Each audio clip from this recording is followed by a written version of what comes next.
Colorado Avalanche. They now have a 3-0 lead over the Edmonton Oilers. I will definitely be talking about that later today on the show. But first, I'm gonna play a couple of videos, including the intro.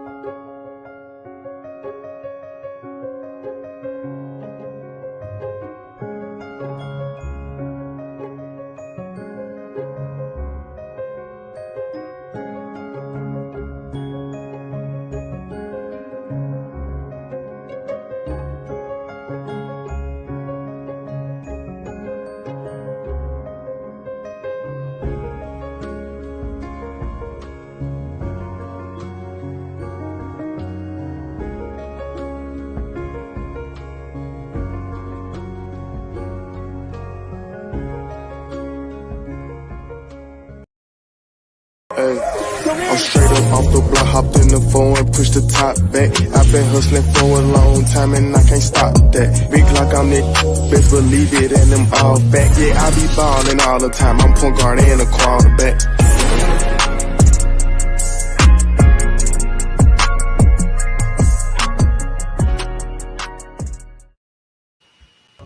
Shanig, man. Fucking with ASAP Sports Network, man.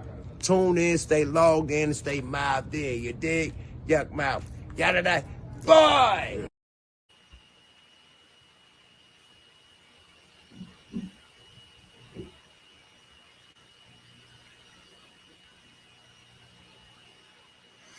What's going on, everyone? Welcome back to another episode of the Sports Status Podcast.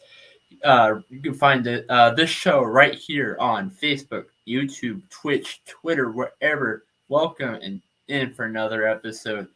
And we have a lot. So, just like last week, that this episode will be a part 1, and then on Monday there will be a part 2 to this episode as well.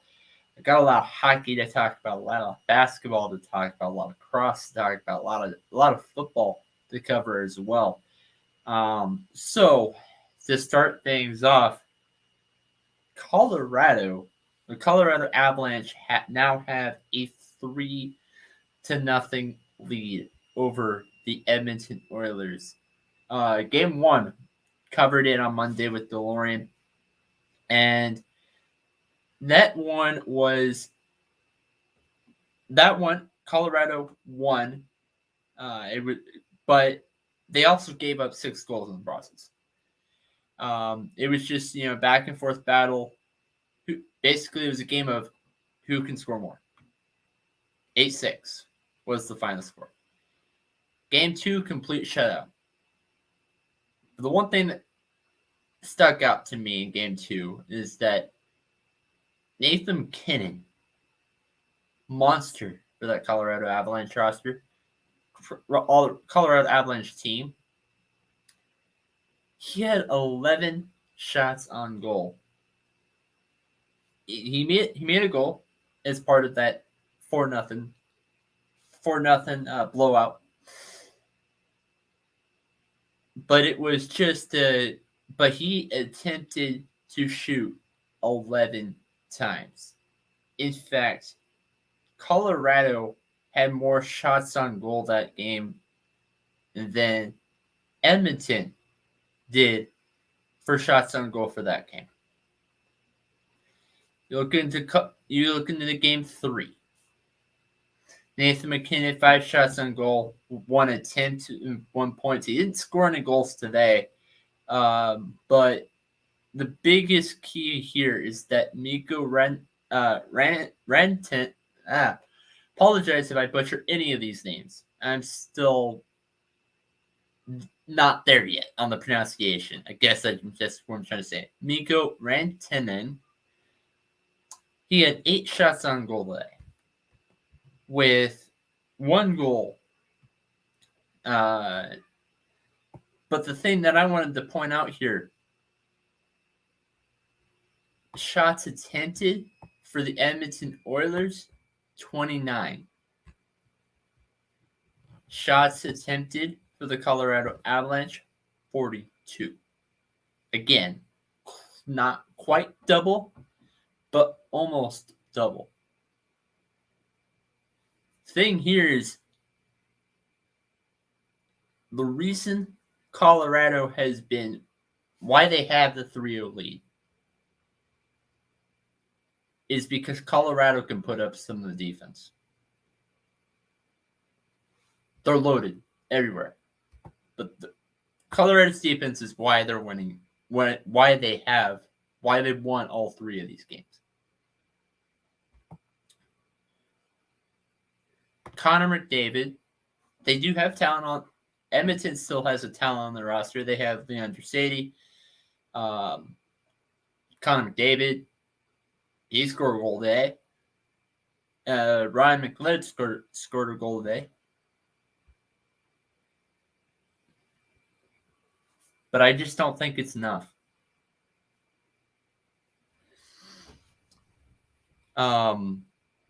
Now, going in, talking about the other series, New York Rangers have a 2-0 series advantage. They play their next game tomorrow. Steven Stamkos is the guy that I guess was the MVP. I guess what I'm trying to say here. 1 goal, 1 attempt, 2 points with 6 shots on goal. Anthony Cirelli, 2 attempts, 4 shots on goal.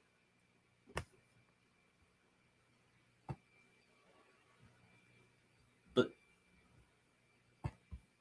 thing to point out here is that even though the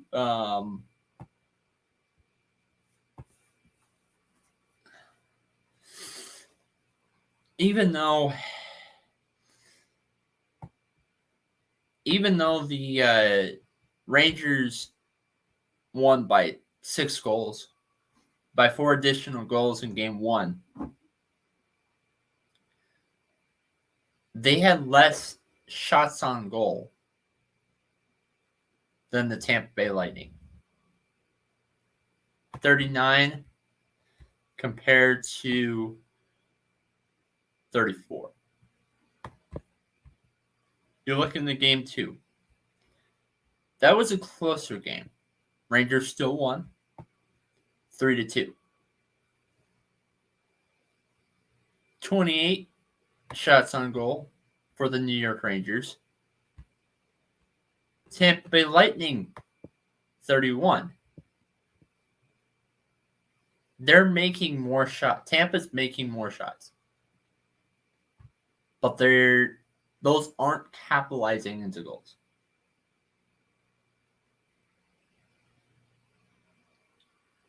So I really think that the reason this goes back to my point here.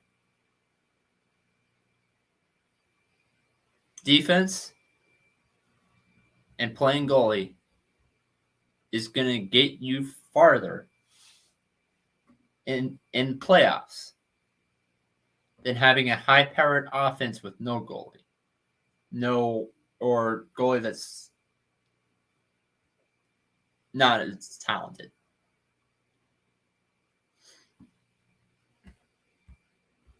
I think that New York might take this. I really do. Now, I think it might be closer because Lightning are still attempting more shots than the Rangers are.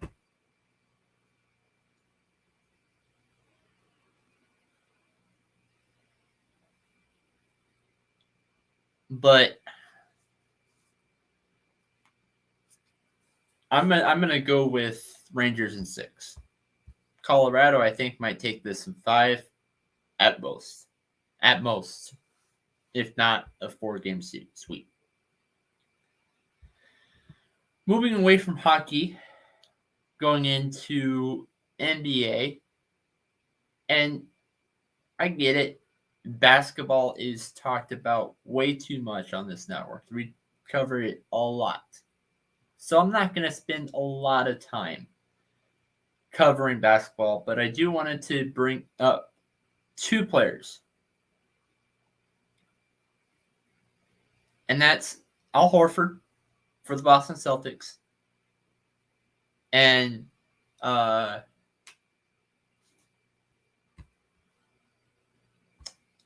on one second. Al Horford and sorry, I'm having a quick brain fart. Oh, and Klay Thompson for the Golden State Warriors. Al Horford, he had his first NBA playoff appearance. I mean, not playoff, but finals appearance. Like ever in his career, and he ends up being, I guess, he ends up playing a major role, and I think that's part of the reason why Boston won. They were trailing, but he had an 8-0, 8-0.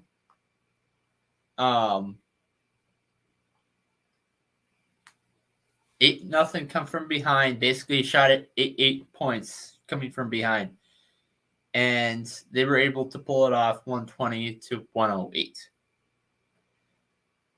I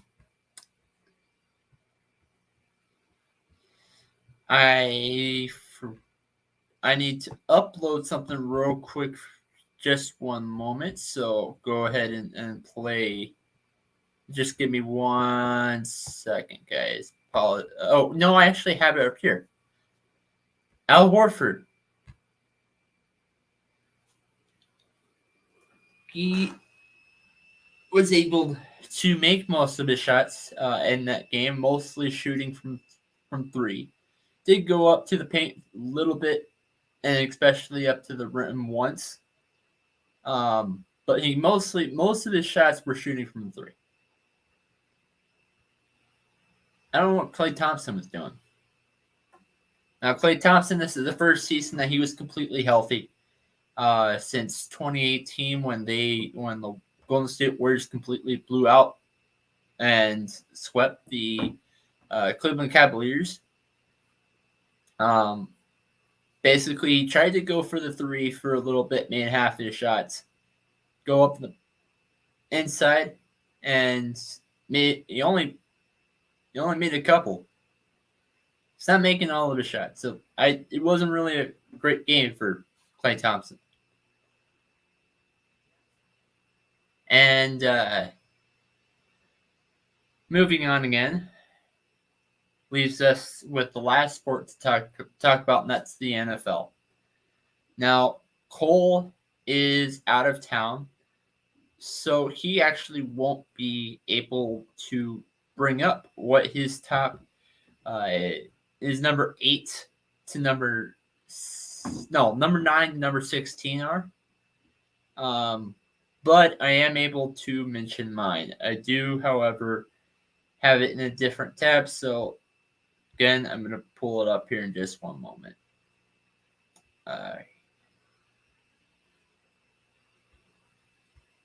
Just 1 second.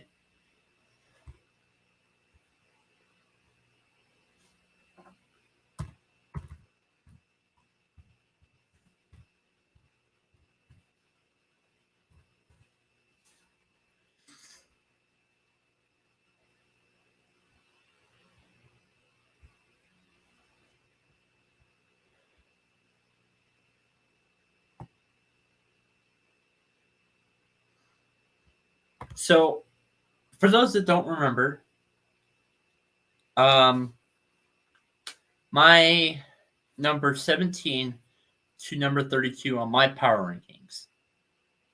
You have the Chicago Bears, number 32, Houston Texans at 31, Seattle Seahawks at 30, Atlanta Falcons at 29, Carolina Panthers 28, New York Giants 27,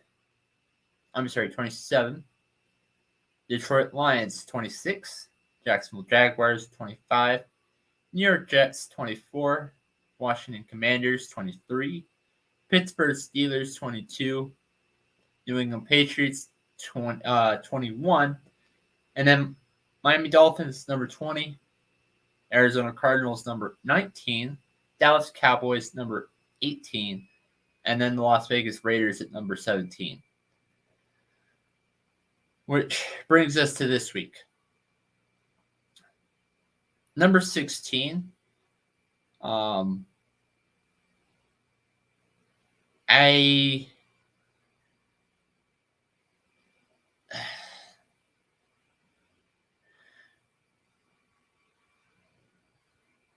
Number 16 is the Minnesota Vikings.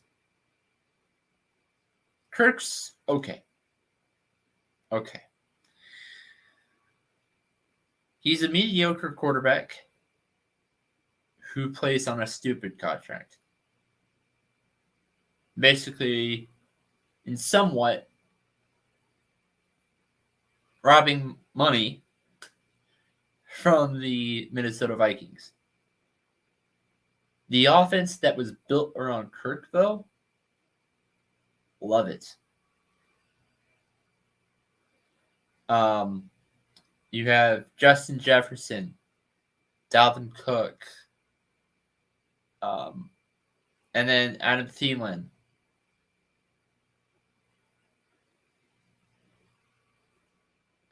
I love the protection that's in front of them. Don't care too much about their defense, though. Last year, I felt like this team was a team that nobody wanted to play against. But as the season goes along, the losses added up. The Vikings were a team that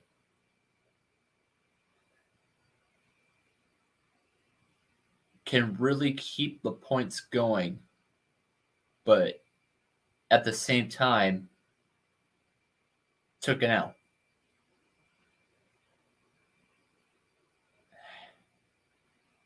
I think it's going to be the same thing this week. I really do. I mean, not this week, this year. The one thing that you do have going is that the Vikings play in an easier conference. You don't have to worry about the Seahawks anymore because Russell Wilson's on AFC team. Khalil Mack, AFC team. Now, I don't think that the Minnesota Vikings play anybody from NFC. I mean, they do play one team from the NFC East, but I have to look at who it was. I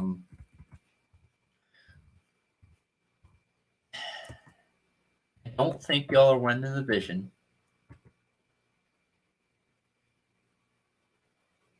But I think that the Minnesota Vikings have a good shot at making a wild card appearance.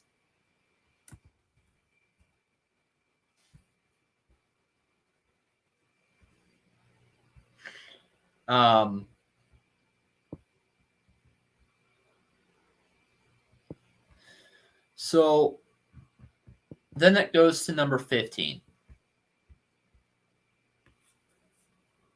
Number 15 is my Denver Broncos.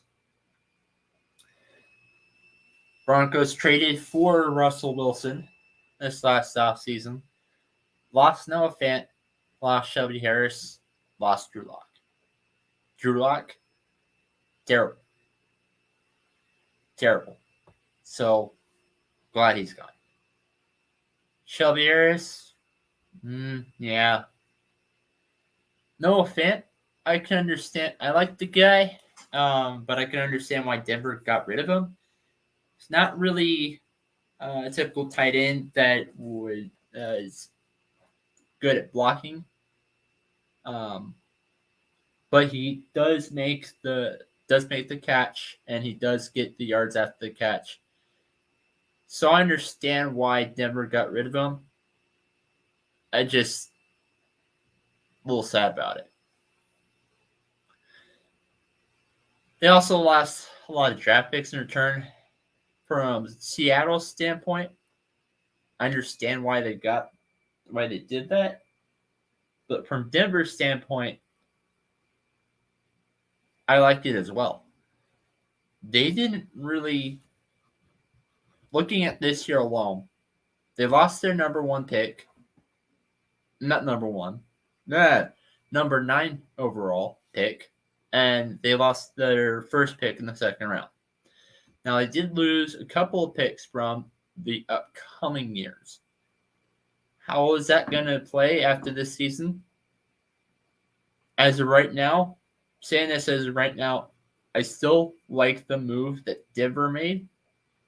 I also like what Seattle got in return. I already talked a little bit about the Seattle Seahawks, so I'm not going to go too much into that. But I think Denver wins the trade as of this year. But this trade does help the Seattle Seahawks in the long run.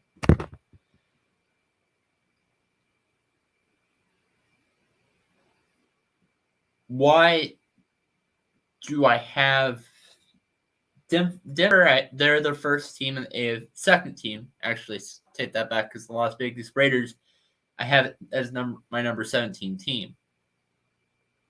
My number 15 is the Denver Broncos because I really don't like their they have a good pass rush, but I really don't like their front four. We have a team that can't stop the run. I mean, it's any team that we really play this year, Colts, Titans. Even look at the Chargers. Any team that can get you the yard, any running back can get you the yards. Austin Eckler,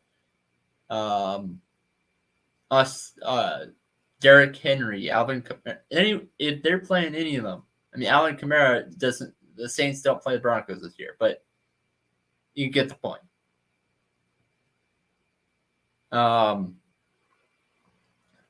Any team that's facing the Broncos this year, it's probably just going to continue to run the ball. Even week one.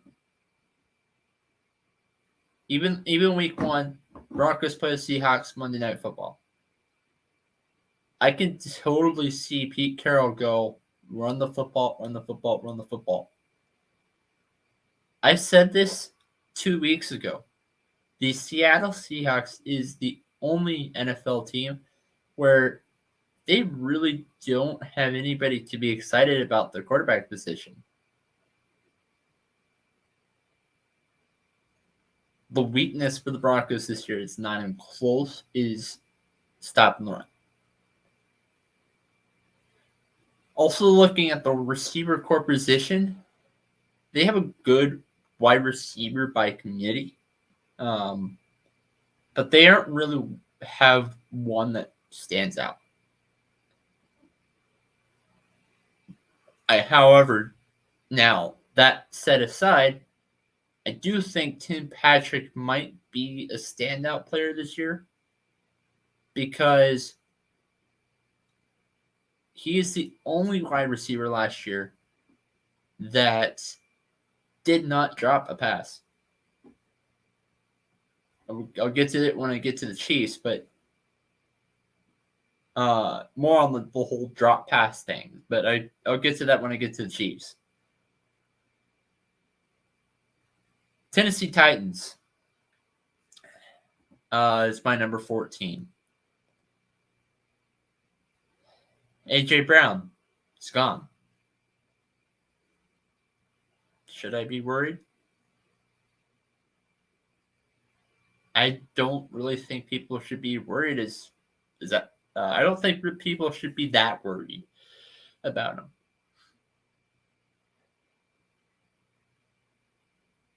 Their strength, Tennessee's strength, is running the football, but at the same time, Ryan Tannehill does his best work when he moves out of the pocket. Now, I'm not saying losing A.J. Brown hurt that, but I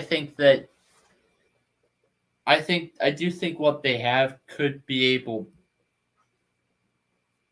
to get them the points and to be able to score touchdowns.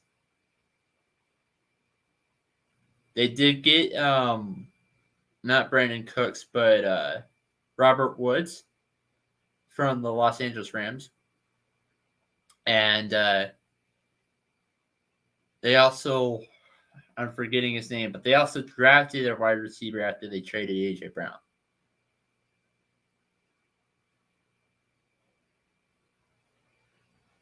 I had the Titans at second.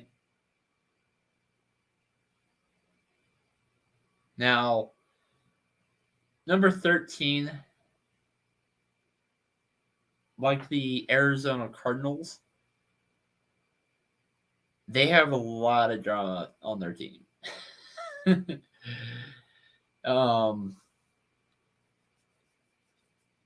But, however, the Cleveland Browns, that's the team I'm talking about,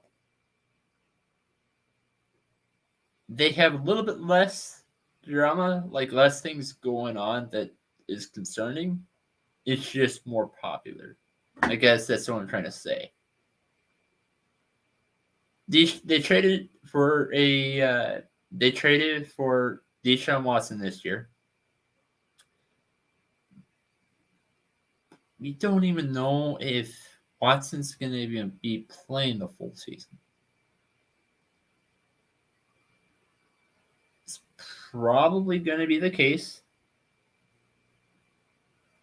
But as soon as we hear this whole thing about his lawsuits, there was another one that came. He's just a mess. And I think that's going to show up in the locker room. He hasn't played quarterback in a year. Is that going to show? Maybe not week one because they play an easy opponent. But historically speaking, they have not won a week one game since the early 2000s. Cleveland Browns. Even the years that they didn't make the playoffs. You look at 2 years ago, I think they lost to the Pittsburgh Steelers in week one. Yet they they lost to, I want to say it was Baltimore. They did lose to Baltimore. In fact, I remember that game. Baltimore even blew them out 2 years ago. They ended up winning the playoff game. They won a playoff game in 2000. I think this streak actually was longer than the number of years that the Browns missed the playoffs. Browns are a mess. But they're a mess that improved at multiple different positions. Number 12, and to be honest, I really, really considered putting this team at number 11, and that's the Indianapolis Colts.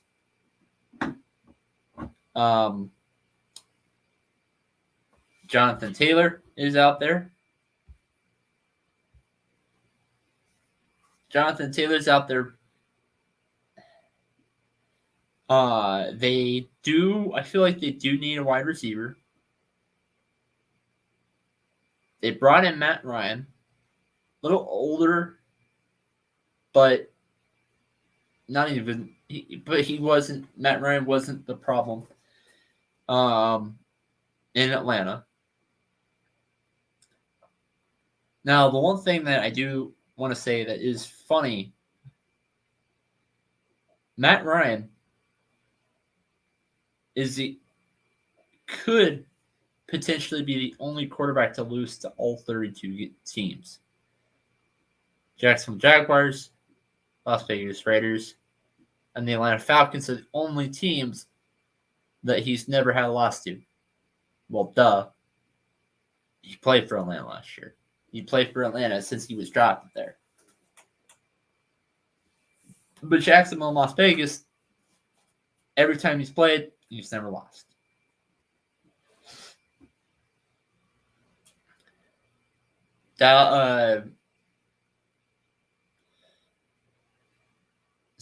So, Colts have a good projection around them. I like the defense a little bit. So I put the Indianapolis Colts at number 12. But the one thing that does concern me, and that's just a little bit, they spent so much draft stack. They spent so much in the trades. They brought in Philip Lindsay. They brought in a couple other guys.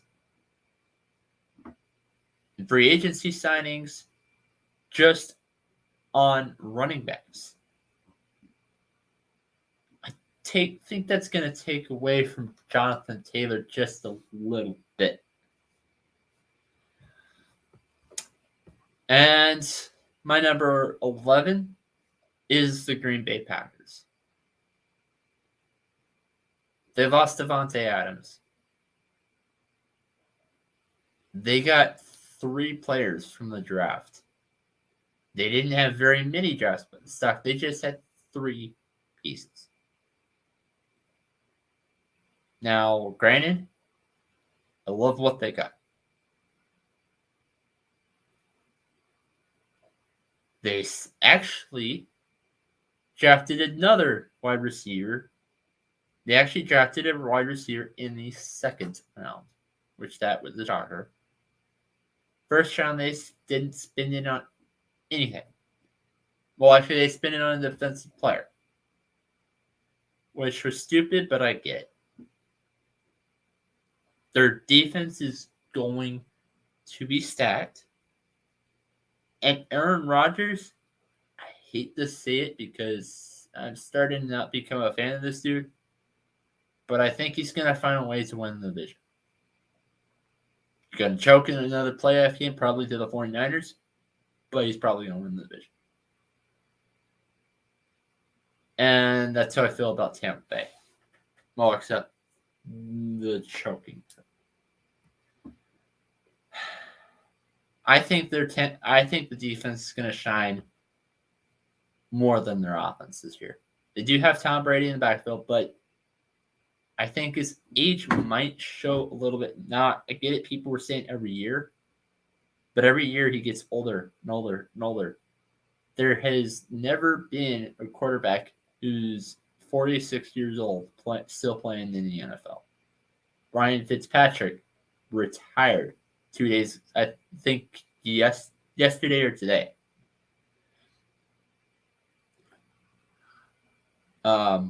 Who's currently the second, was the second oldest quarterback in the NFL.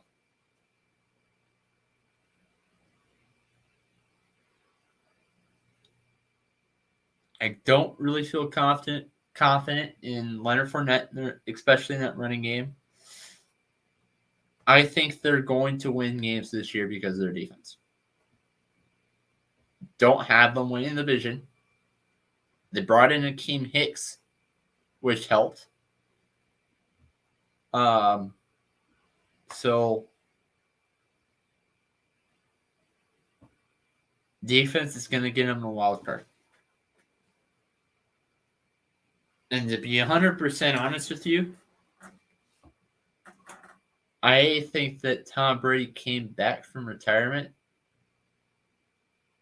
because of how easy the NFC is going to be this year for some of the top teams like the Rams, the Bucks, the Saints,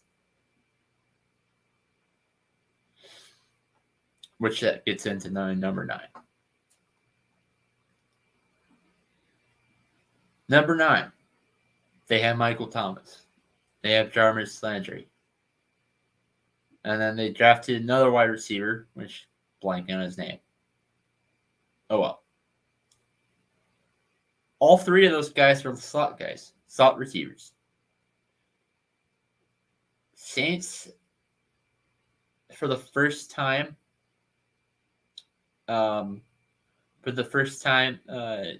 Winston has had a defensive-minded head coach as his head coach.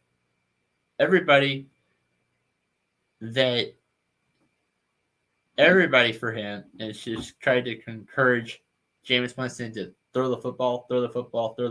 Basically, that's what it's been for Jameis Winston his entire career so far. Now, relying on the defense, make out Alvin Kamara. Alvin Kamara gonna run, make plays. To be 100% with you, I think Alvin Kamara is going to have the most rushing yards as a running back this year. It's not going to go to Derrick Henry, not going to go to Dalvin Cook, Travis, Saquon Barkley, any of that. I think it's going to go to Alvin Kamara. And then that's my number 9. So my number 8 to my number 1, I will announce next week. To review again, my number 32 is Chicago Bears, Houston Texans at 31, then Seattle, then Atlanta, then Carolina, then the New York Giants, then Detroit Lions, Jacksonville Jaguars, New York Jets, Washington Commanders, Pittsburgh Steelers, New England Patriots, Miami Dolphins, Arizona Cardinals, Dallas Cowboys, and Las Vegas Raiders. Oh, and my number 16 through 9, Minnesota Vikings, Denver Broncos, Tennessee Titans, Cleveland Browns, Indianapolis Colts, Green Bay Packers, Tampa Bay Buccaneers, and the New Orleans Saints. Okay. Which means out of every NFL team, there's one comment real quick. I don't know what UD1 is.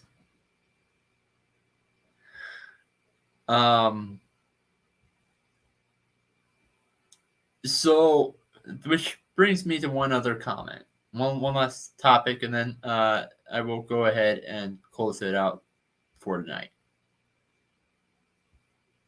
Out of every NFL team that I just mentioned, we have the AFC South. I'd cover every single one of those teams in the power rankings.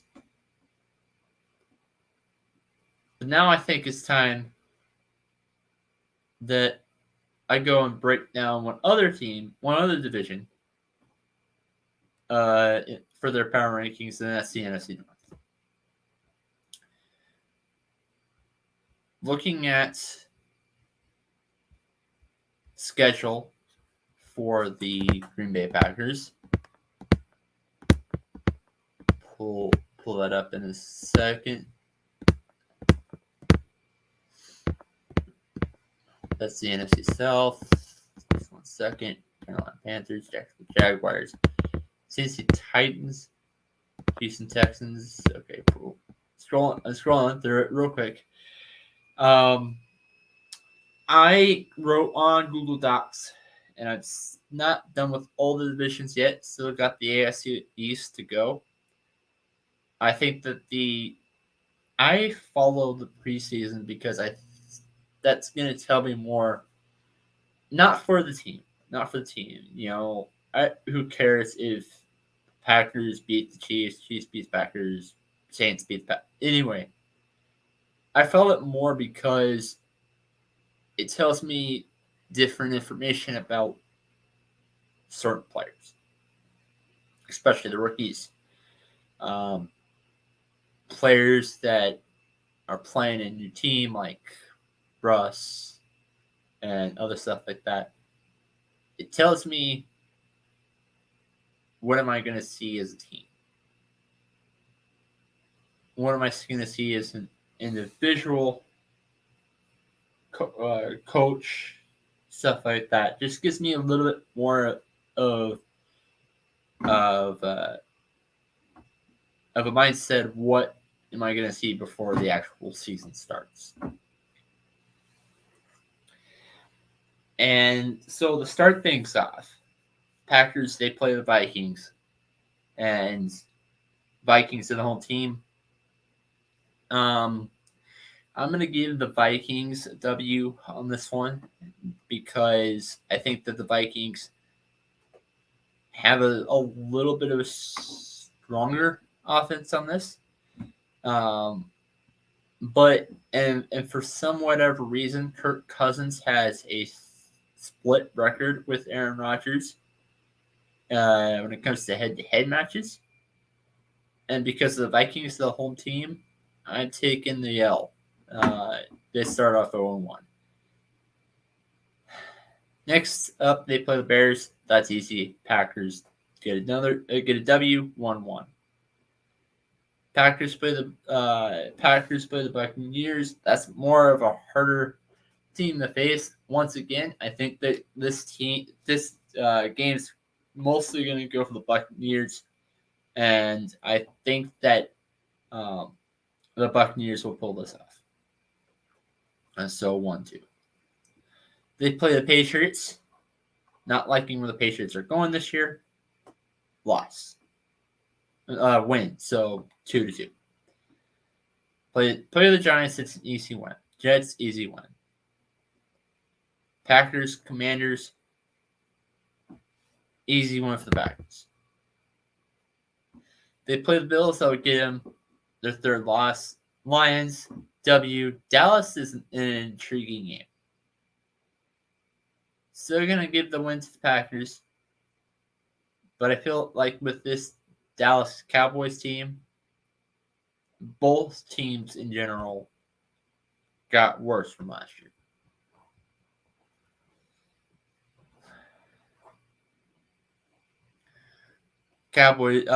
Packers get a W. They'll beat the Titans. They'll beat I think they're going to lose to the Eagles.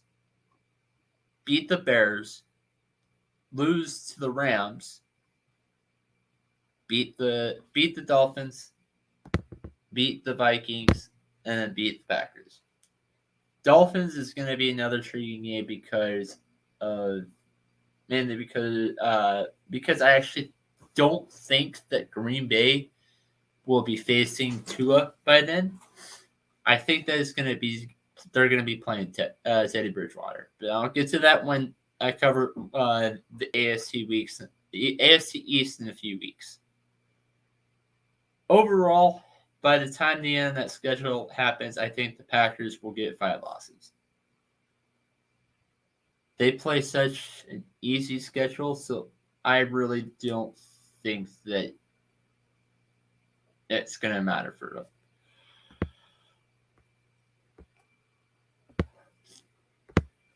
them. Sorry, yawning. All right, now the Minnesota Vikings.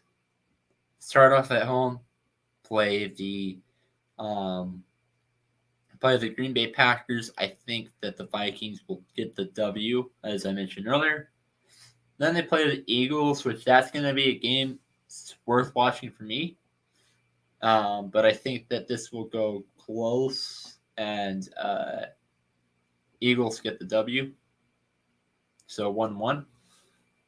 They'll beat the Lions. That's not a question. The next they play the Saints.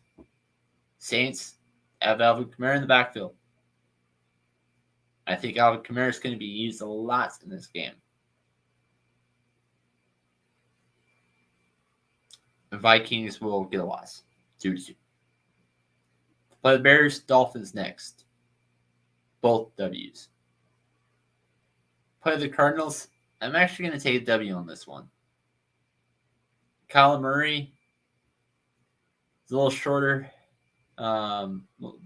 Short.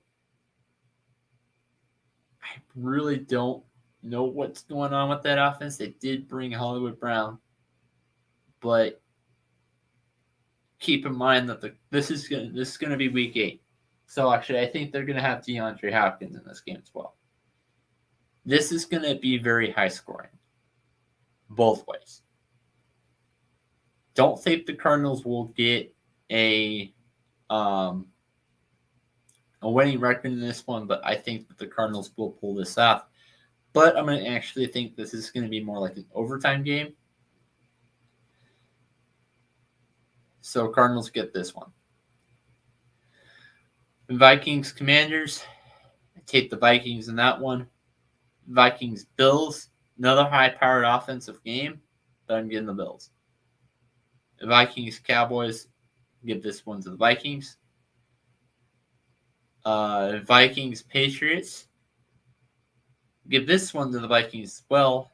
They're going to beat the Jets, Lions, and then they play the Colts in Week 15. I'm actually going to give that one to the Colts because of Jonathan Taylor out in the backfield. I think that he's going to be used a lot in this one as well. Then they play the Giants. W. They play the away game against the Packers. I think that will be a loss. And then they play the Chicago Bears, which that will be a W. So counting them again, loss to the Packers, loss to the Colts, loss to the Bills, loss to the Cardinals, loss to the Saints, and then lost to the Eagles. But because Packers win Week 17, the second part of that split series, I think that the Packers will take the division. Chicago Bears, they have a rough schedule. Probably going to be last in the NFC. Let's just say that. Heck, might even be last in the division. I mean, not just if they're last in the NFC, they're probably going to be last in the division, but last in the entire league. Start off rough. Home against the 49ers. Away game against the Packers. Both losses. Play the Texans. Texans are a rough team. I'm actually going to give them a W. Then they play the Giants, which means that by the time Week 4 happens, all three of those teams that I just mentioned will have a 2-2 record. They'll play the Vikings, loss. Play the Commanders, loss. Play the Patriots, loss. Play the Cowboys, loss. Play the Dolphins, even that one's a loss. Lions, loss. You get the point. I'm only going to give this team 3 wins at most.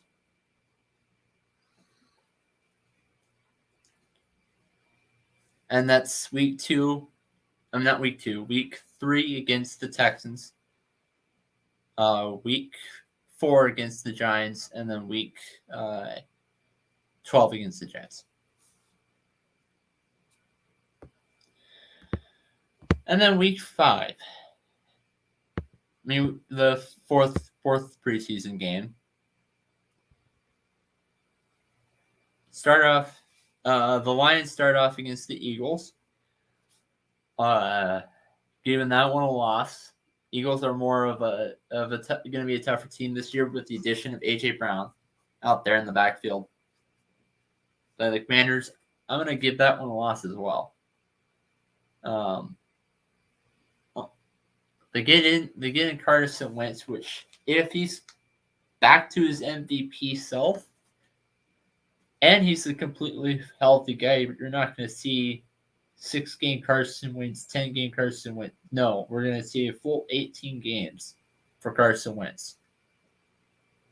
I think the Commanders are going to be a tough team in the NFC East, even for the Eagles. But even though I think the Eagles might take the division.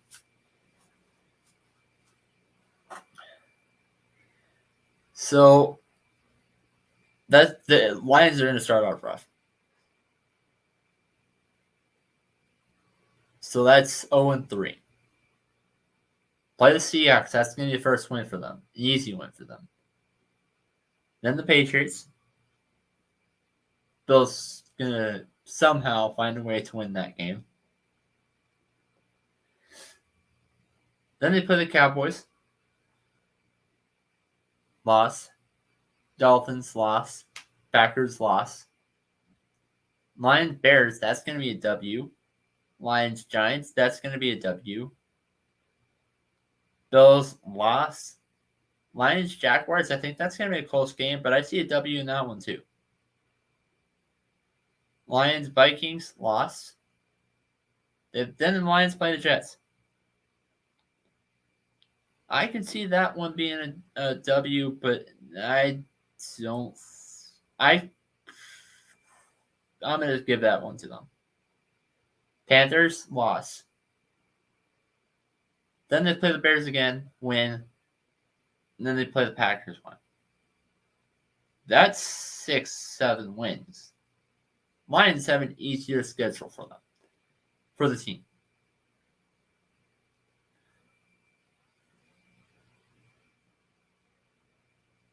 But my hot take for them is that there's going to be some teams that they put themselves neck to neck with. That's really because the Lions,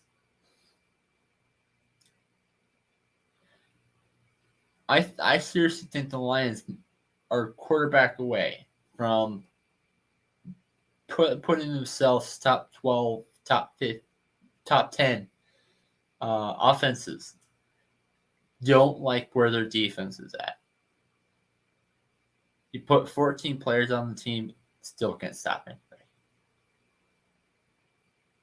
So the one thing for the Lions is that if there's one NFL player on that roster that is a star for that team, they're going to rack up some fantasy points. They're going to rack up some points on the board, touchdowns,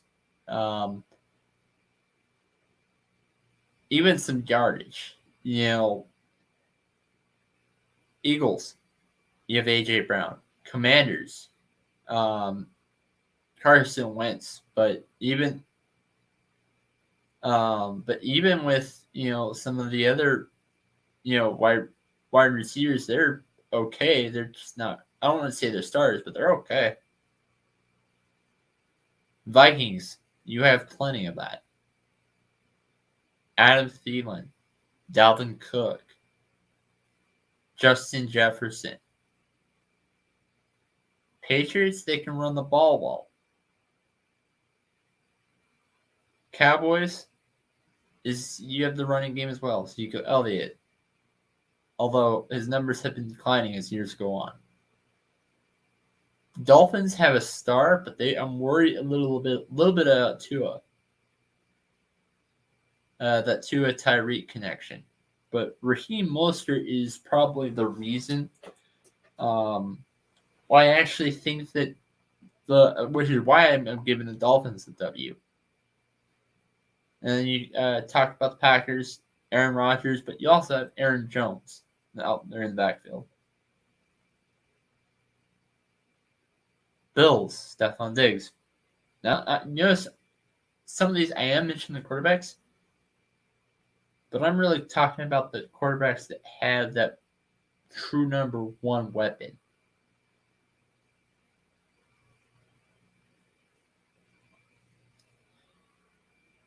There, and that's pretty much all I have to say for the NFC North. Close it out. This has been another episode of the Sports Status Podcast. You can find me right here every Saturday and sometimes Monday. Sometimes 2 days a week. Right here on the All Sports All Plays Network and the Sports and Culture Media. Tuning out. Peace for everyone.